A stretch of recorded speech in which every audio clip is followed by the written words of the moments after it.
Hey, bienvenue aux Minutes entrepreneuriales. Je dis bien minutes parce que j'avais dit 3 minutes, mais je dépasse tout le temps. Aujourd'hui, on va parler de la mise en marché d'un produit. C'est quoi les étapes pour mettre un produit en marché?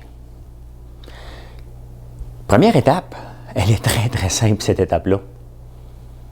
Est-ce que vous avez de la compétition? Ça, c'est la première question qu'on doit se poser. Si vous n'avez pas de compétition, c'est peut-être pas si bon signe que ça. Mais, dans le cas précis, admettons qu'on en a de la compétition. Première étape, quel est le prix que la compétition vend? C'est la première chose qu'on doit se poser et regarder. Un coup qu'on a déterminé ça, on regarde, est-ce que je vais être capable d'offrir le même prix avec la même qualité? Si vous n'êtes pas capable d'offrir ça, votre étude de marché, elle arrête là. On n'en fait pas d'étude de marché, on n'invente pas grand-chose, on n'investit pas là-dedans. Une étude de marché, c'est aussi simple que ça. Maintenant, à quel moment vous voulez être rentable? Vous voulez être rentable le jour zéro ou ça va prendre une économie d'échelle? Donc, combien de produits il va falloir que je fasse pour être capable d'arriver à cette étape-là? C'est la deuxième question. C'est pas compliqué, là. C'est pas... En partant, c'est les 2 points qu'on doit répondre en premier lieu.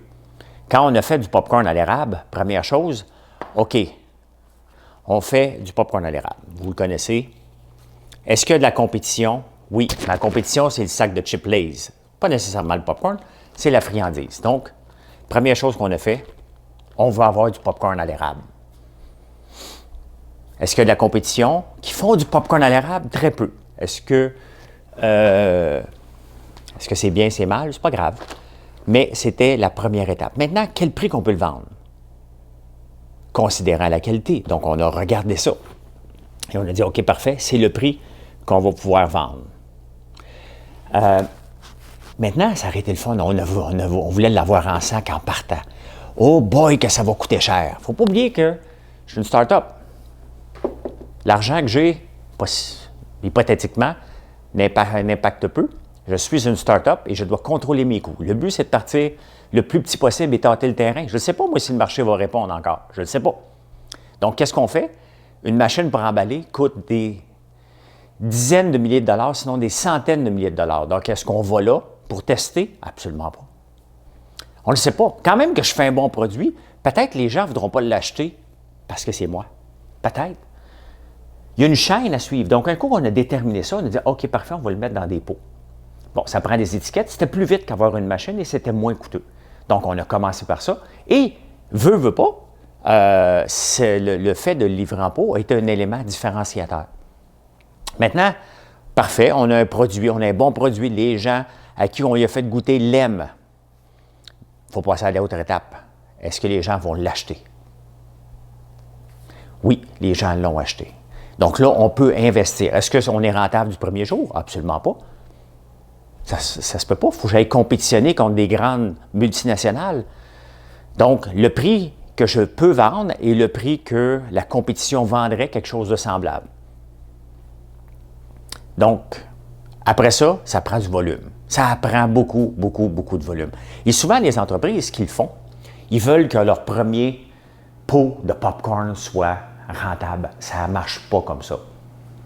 Il faut accepter d'investir, il faut accepter de la patience, il faut accepter que ça prend du temps. Mettre un produit, une compagnie en marche. Un produit, une compagnie, on parle au moins de 3 ans. Mais le but, la première chose et pourquoi que beaucoup d'entreprises tombent, c'est qu'ils veulent que ça soit rentable le jour zéro avec un seul produit, alors que peut-être que le point mort est à 100 000 produits. Vous ne le savez pas encore. Parce que votre prix va toujours jouer en fonction de la concurrence. Mais après ça, c'est que ça prend une chaîne. Vous faites un bon produit, les gens l'aiment, le prix est bon, la concurrence, vous vous respectez dans les prix. Ça prend une équipe de marketing, ça prend une équipe de livraison.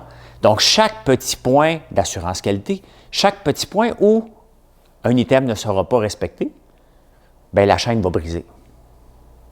C'est ça, des étapes de mise en marché d'un produit. Et un coup qu'on en a fait, il faut constamment l'améliorer. Il faut constamment le pousser plus loin. Il faut constamment réduire nos coûts parce qu'on va augmenter l'effet de volume. Et après ça, on va être capable de prendre encore plus d'expansion, mettre plus de marketing. C'est ça, le cycle de vie d'un produit. Ça part en regardant le prix de la concurrence. C'est là que ça part, l'étude de marché, et rapidement, on fait un test pour dire est-ce que je vais être capable et quel volume ça va me prendre pour être capable d'aller matcher ce prix-là. Un coup qu'on a répondu à ça, on essaie de partir le plus petit possible pour s'assurer que les gens vont l'aimer. Et normalement, lorsque tous ces éléments-là sont mis en place, avec beaucoup de temps, de travail et de persévérance, on devrait voir un produit, un marché, une compagnie voir au monde. Voilà.